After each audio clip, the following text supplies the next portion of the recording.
Otiyo musibire kurungi mwe bari kusiba ha TV West okwega na no kumanya biko gendo misho mwihanga onkamwe nakira kutwahikamu atwaza kwekwata aho tureba amagara gitu program neye magara banyita cyo butungi charity muhereza abanyikaburisho kandi omwabazi yogu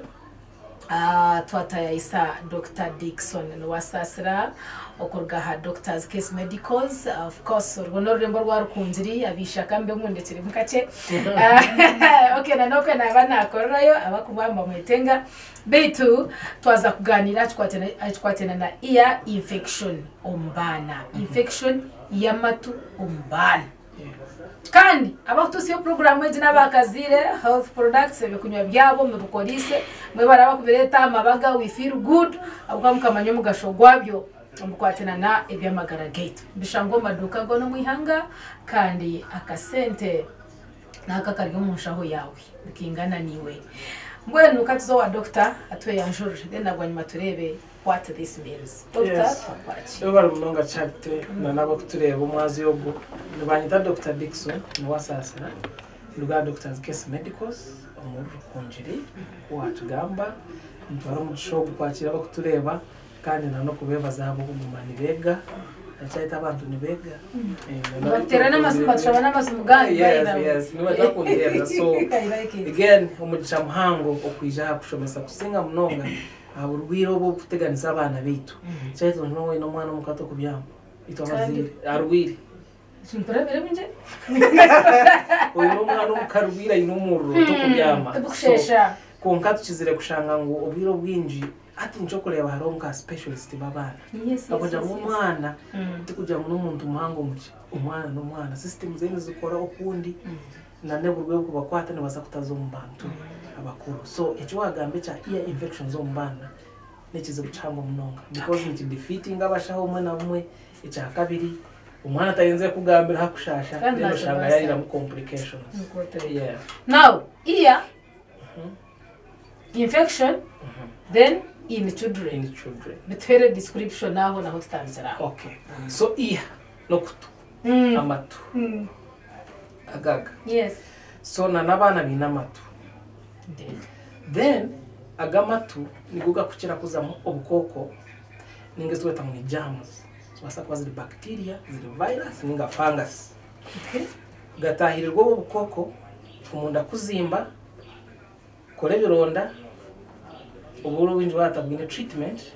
kutandika kuleta mu mahira umucyaro bakabajya ngo akatika matu nguye ngo yatikira matu kugafire no kufago kwatika yes hazobwiro winji kwa kwatika already nara mu complications actually ndangu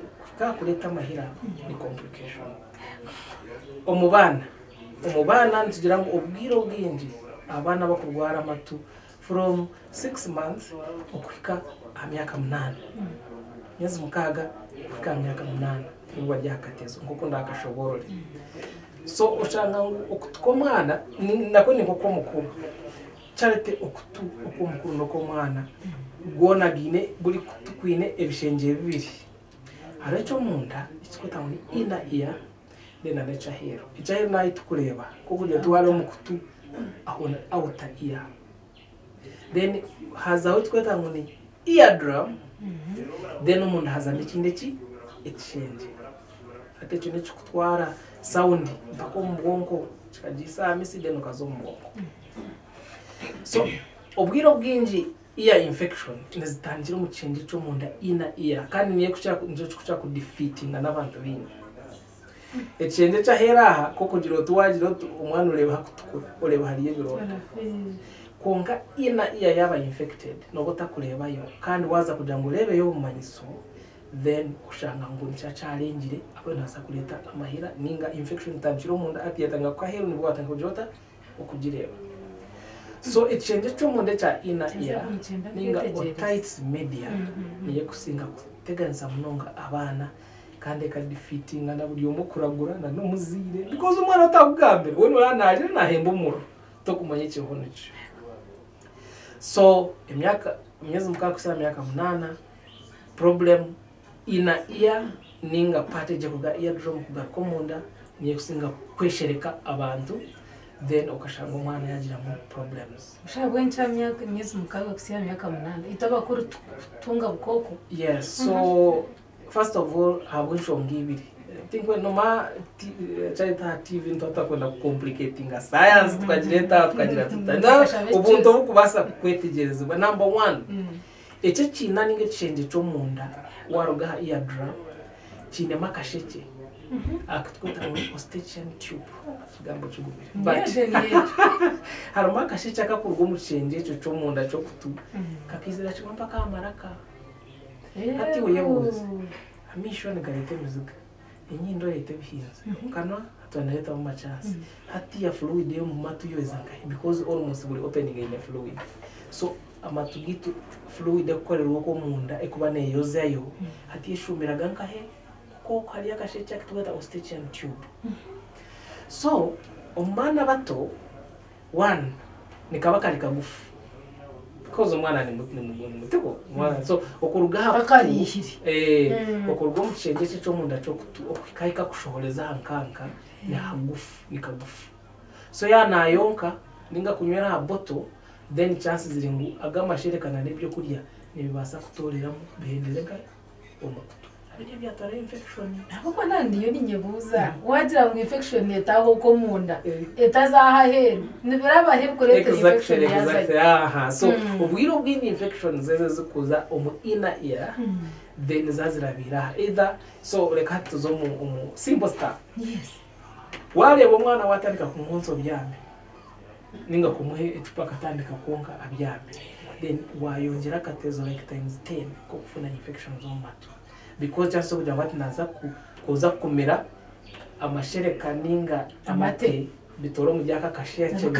mu inda iya chances ya higuru abo kwa kari hihi yes so just yango first of all wano ndakwirinda iya infections umwana nanywera ha bottle ninga no munsi ushime ku munsi upright na nombo chiro yuko shitame yes ibato gwakuri murekera umunagiri bero mwana konka byami nakatezo kahango special umwana baje hansi y'umwaka gumwe na hari kagufu so yana miringo kuzakugezaho ati gagera gata gatora ugatafutira yes so a reason number 1 reason na ya kabiri no kugira ngo abana bamwe bakurwara ibisenyiga no kwisya kobe na tonsils mwajango mutabwire shondo za nturgunye za maraka yes na nibisenyiga so senyiga koro enturgunye za maraka neberi infection ekwata bichwekebe so mu kuzimba nicyabana mwe no kwata muhora mu nturgunye then kituma karakasheke kiga because bizimbire hati kiga hati kachigara miza gakasheme kushoboza ku rwo mukutu gaba bro ngazombe gabastagana hati gabastagana ntoko mundo mukutu now buri miza gatakutambura gagiraga infection bikiteka na haruguto byagana injura yagwa abantu bakuturumba takagibumba kashanga mizi gamara y'ibiro 25 warabona mizi garuda gata so ene water itakutambura nyongorwa igaza mu infection na nabantu ba prostate bashija kurwa prostate abakusheshetaho yo babine recurrent urinary tract infection so na nagamizi watanga no koroninga senyiga ka ostichian tube ako kigara then ushango kutukuta kubasa kwihaya mizi kushumu maraka gutosha gaba infected then umwana agira infection omukutu so icyo nicakutuma yatuta atangire no rusenga no kororo twamuho mubazi nangwa twamaza Pitex twamaka Panado umubiro bishatu bina yagira fever umuro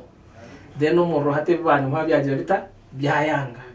no mwachi kuchira kubaho nta mutwaro mu irwaro oburwire tina bubakwata ninga umuntu yenda kubuzabuza ata muka malaria kachi hata batani kombazi gomushija malaria but it is ear infection mwana then bamumazi gomushija agumaye na hembo muro bamara ndozi na hembo muro tumonjere bamutwara doctors keso shiza kureba this is ear infection bikatore bishatu mwana girata tuza so nutandika na cough or koro senyiga ningo kurwara maraka babacebera umwana kaino mushija katakureba urwire kaino mururo katakureba ki burwire then bamuhizo mazi gushija mushaka gutwa bukwata actually nanitwa mbashaho mo umushaka gumuhire ni uno bawaguguzire abanda binji cyarite bine murushahasha wo kumbyaro jenda kuri strap yo mushija gimuhereza ningo bujuma so zaha mubaza yes so hatoshanga ngo iwe umwana ine iya infection takugambira we nana ashashore bayaza kurya yale mushanga nalira natanakata ine appetite iwe tino mushija kumba ine iya infection so shanga yaitaga mu antibiotics yaitaga members yikurazo muro then akanatuza nabaje kwa kubatatambirwe hatoshanga ngo tukwatangira kuleta mu pass hata tumukuta mu fluid nachi ubwo naye abara almost ngatutse arugwiro ko kutomunda atakabwine antibiotics n'ingumbazi go kumutambira hatoshanga yatandika kugiramo ukuleta mahira na n'ingurugwizo mukutu hatawa bingi nto bakucumanya muzere woje ati mwana wanje ati kirokutu ninga the next nearby clinic drug shop akarugwiro kutushi bakamombazi thankful aba mwa marakira kuko kwa antibiotics kokera abamwe wagira umugisha mubi hati kiba chronic ubu koko bushitamo eardrum munda uguma no leta mahira mpaka ubwira mwindi munonga yes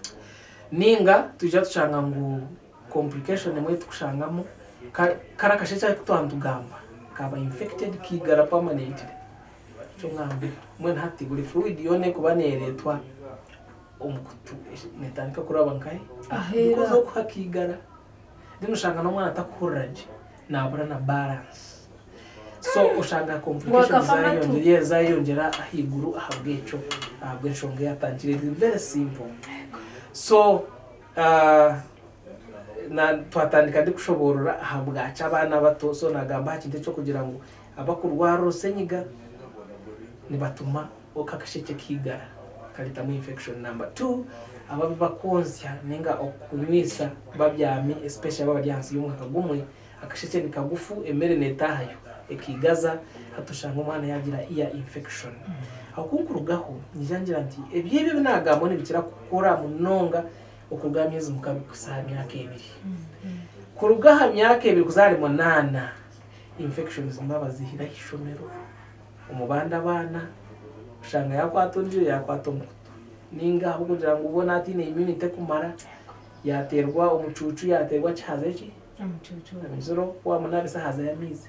mizi gayo zanenzero nano butagasi infection yageta yimuka so abana bakwa barya higuru ningo kuga myaka 2 kusaha myaka 8 then bona bakira kugira infections ezikuruga ahero of course tinaja unaneje kutangira amaraka ne baba kizire konka ubwiro bw'indi nebero jengahe ahero ate bayitera ya infection yes okay hatumwe no muzire ubu wagamba twayesubaha kugira ngo agwenche imyaka ejo konka hina yiwagamba some signs za kubasa kwereka ngitsania infection yongera zitamisa rosette hati tuziteho mito ezo kubanza kamanzi nzigambira abazire nangabashako actually abashako first of all so iwaholi kandi no manya charity buri muntu hakubari nana yamba abantu be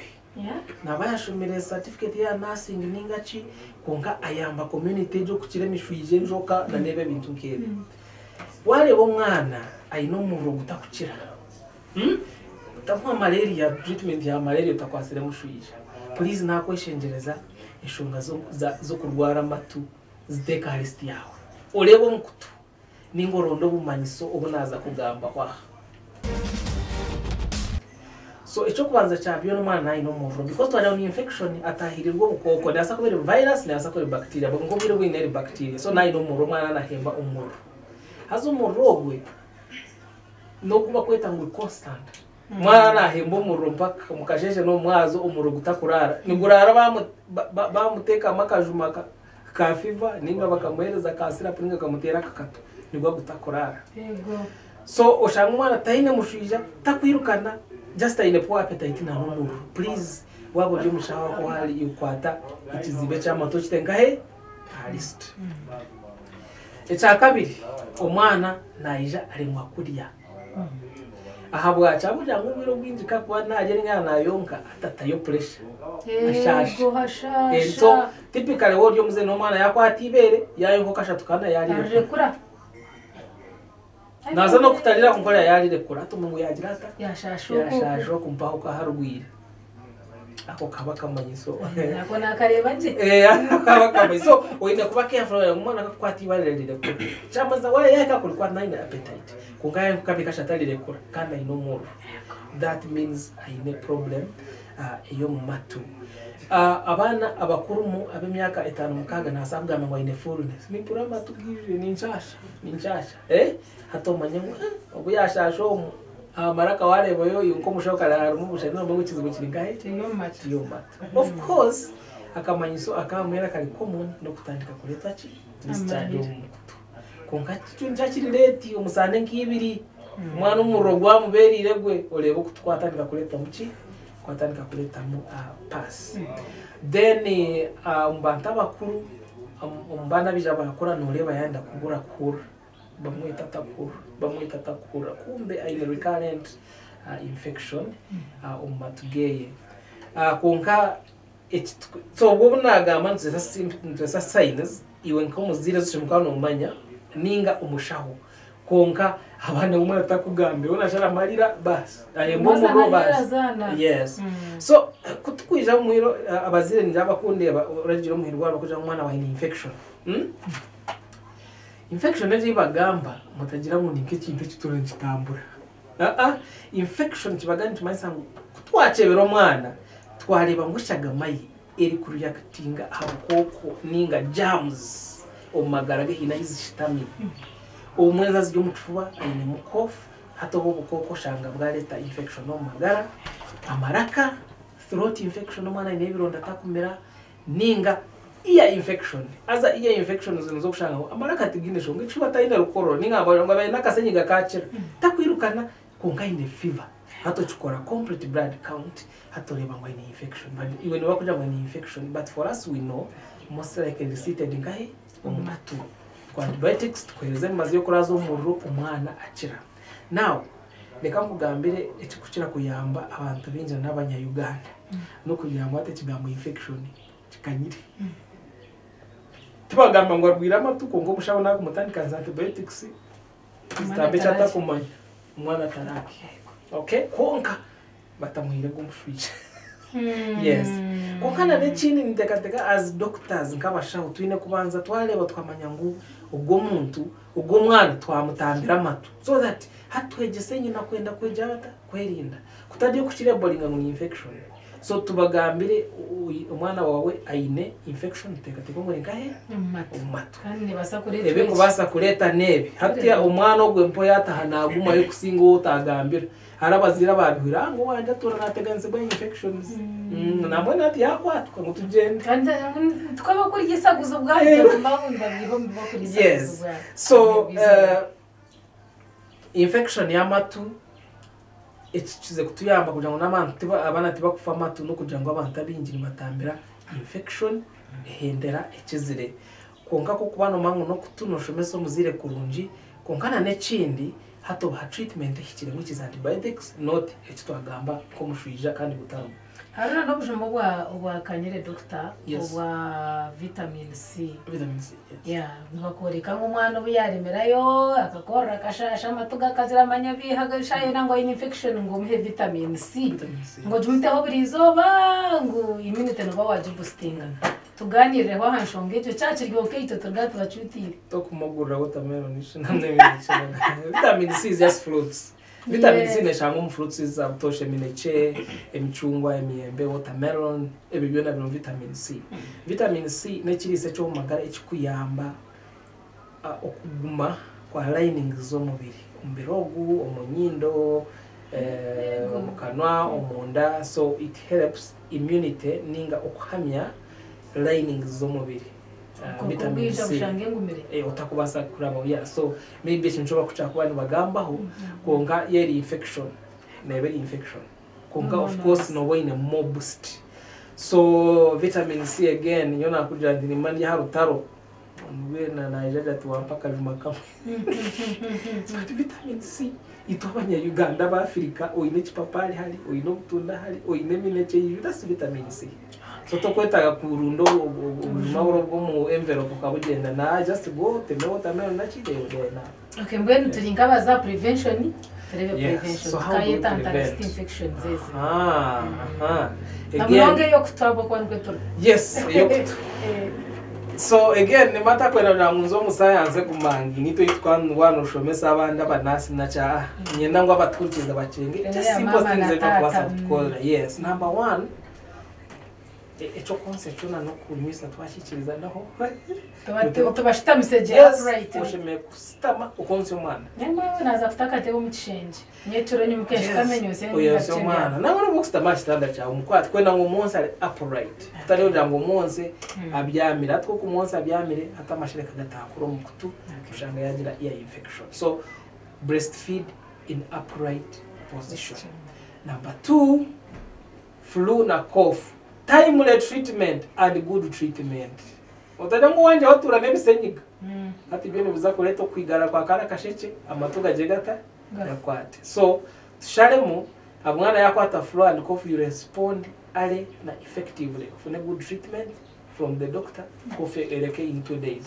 kwenda ngwa amatuga tagumiza mu agakashishikara akarwara then lastly of course no kubistinga immunity generally yabana good feeding yabana abana batakagira malnutrition good feeding umwana shimwe kwa nanywa umwana shimwe kwa narya na itaga nutrients ebitukuze birabantu bakuru bona umwana nabyitaga na itaga nyama na itaga kinya na itaga juice na itaga shukari na itaga ebishaju wakona nakura yoto kugetaga koko umwana nabyitaga so good feeding bazire nabone twendate bazanga kubanka bashaho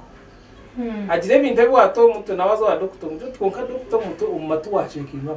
tugumana naza kubarwira maraka umubuze yakuche bamucebe umuzo umushisha gurimo tugurumo mwena tuwaza kutambira nje I like those parents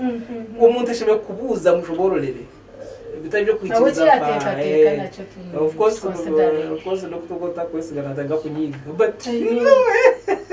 so abazire ni mugume mu suspicion ya amatu amaraka umwana yahembo mu ruteka teka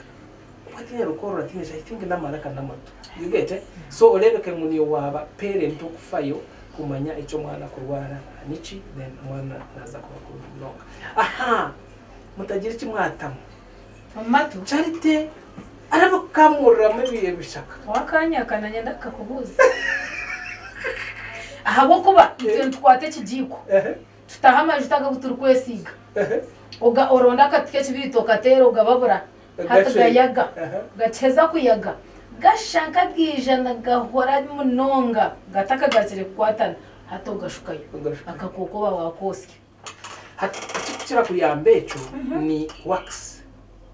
okay wabonemo emikunguru I think abanyankoni bagite emikunguru uzi bagite bishurugutu umbaciga nabaye bishurugutu so woyine mebishurugutu oil nebyihayo actually aho mu kuja no mwirwara cyo mubuteke mu buto so nivye chamajita so yo hate oil namajita nebigenda bihayo ubucafu bwena bwa buri burya buta bushohora so no waza kufona relief that is okay then konka hati ya kutwamaze twaje konka shika nduma oil ne basa kwihaye bebite kirimi ko kutu konka kandi no ndasa kubona yegwiro ukoko no bucafu ngaga majita so twaje ngo ati mukora kabazi akakubasa kuze mukutu so tunaitweta mu serum so serum kuba kujishukamo matu ihamu bwana be breaking abyo na bya bita bishobora kutukuba clean so no mu Africa reda kaina idea konkati ekintu kira kufana abantu nabakutandika kwate bishaka bakabyosa bakabikamuramo zaro kachwa amababi genanga ukakamura abantu batamuru yenje mataga gakutonyo mu kakando kwekashitire kiro okutuni kufa number 2 pa kutafira habwa toxins bishaka bi watamo ni kubasa kutekamo other bacteria esa kutambwa n'imbazi ya kutosha then ushanga ngumana ine discharge yo mukuteza n'imyaka 25 nati nigaje gata ngacitururu because hakaza mu infection etakugama of course uba kuje umwe ngahereza antifungals za 2 months za 1 month 2 months umwe bigutorerayo konka karakashece ka kwibwira discharge neguma hati ntwa twine kusindikira abakora ngo ni ear specialist abakora bya muwa yabakakigura stent akabona ukabona kufuna relief ngano waleta damage mpango okay so ama kuma mwana rwiro kutu genda ofune treatment ekiri akandi abasha mwana yaba ine discharge okutukwata nje kweto mu pass batakwa ear drop okagitwara you think araba doctor TV na chere twenyine okwakwata nje kuleta amahira embazo ntukose yo kunywa eyo kumera ningeyebekato titukutandika kutonya mu adinga ninjare twebunda hati ko kutonya mu ebya byakaho byongerayo because hati no yongerayo byiza bita byongera bikayoje so again twasa korwa maybe abashaka bagenzi bita bakubasaba batakwetegeza munonge gishonga konka na numuzire ni unoza kuchukora tinyine musente kayaletwa amahiro mu mpaka kutonyo mu kutubishaka bazika matumo kine ebishiri no abishishira kimwe ear drum ne perforating umwana atandika kube chifamatu Mukani mbasa kuronda buri yo kozo kwato mukaya that is winking but that winking na ije to kozesa to kozo bwa earbud koza goze mu rwaro and it should be a doctor to do that iwo mukano zakugeza kubitayo ear drum ijuge ngo zimbire rwiye erihe hihi zimbire erihe bironda utinza ko utinyo nzagiye amahira udifumure mwana yawe chifamatu okay mwebale tureba twagamba ha shonga iyabana okurwara amatu gakatika ningo kwatika amatu kwabana cikanyire munonga omyezi mukaga kusanyaza emyaka 8 twagamba kintu abato munonga tubarwaza amatu baba nibonka babyaminga tukabanywisa babyana ikindi batanka kujaza senyiga n'urukorro bitatambirwe noshanga amatu gatandika kurwara twagira ngo abantu abinji noshanga umwana inomurro gutakukira ikizibu kijyamatwo nk'abantu gakurebeka bayikana kubatambira emishwija batajine atoshanga kutweka kuretamo amahira twahindira tukugira ngo umwana yatangiye yarwiro kutuhagize cyatangiye kuretwamo utacuka mu mbazi funa doctor amwezo mbazo gukomera abeje kora no baso mwana utamuteka mu bintu bingi byo kumutwara guru nambare ayine miezi mukaga mureka banza kure immunity yehame then abone kutambura ninga kuza umumbera izo kubasa kumuteka hakatezo uko kufuna infection babare mnonga yo wagumaho kabasa kwetegereza shongezi kwatena n'abana beitu na mnonga matu gatukabize infection namwe mbabuza infection nenji bakanja ngo twashoborokerwa kandi amanyaho kutandikira mwe naho nho twahenderera tukubasa koga wanda kumebe kutiraho amasimu gaboneje kwano baronda no kuzana n'amarwara gakuri hihi tukabasa kumanyaho kwata Dr. Dickson no wasasira okurga Doctors Case Medicals omurembo rwa rukunjiri natuherezo muzi okubasa kuja mutudirishi twakwatwa mbikwatena amagara gaitu beitkanda amatio program eji nabakazire health products